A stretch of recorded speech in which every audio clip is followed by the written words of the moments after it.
मिनश्शैतानिर्रजीम बिस्मिल्लाहिर्रहमानिर्रहीम। मोमिनीन कराम, आज हम आपको रोज़े की हालत में कै या हैज़ आ जाए तो क्या करें। अगर रोज़ादार जानबूझकर कै करे तो अगरचे वो बीमारी की वजह से ऐसा करने पर मजबूर हो, इसका रोज़ा बातिल हो जाता है। लेकिन साहवन या बे इख्तियार होकर क्या करे तो कोई अर्ज नहीं है। यानी अगर साहवन यानी भूल कर क्या आ जाए और बे इख्तियारी हालत में क्या आ जाए तो इस हालत में रोज़ा बातिल नहीं होता। लेकिन अगर जानबूझकर क्या करता है तो इसका रोज़ा जो है वो बातिल है।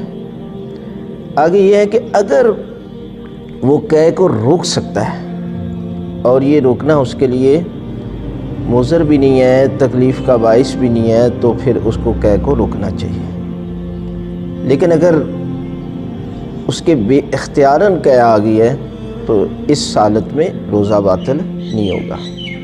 अब हैज़ के बारे में यह है कि अगर मगरिब के नज़दीक हैज़ आ जाता है, चाहे चंद मिनट पहले भी, तो इसका रोज़ा जो है वो बातिल है।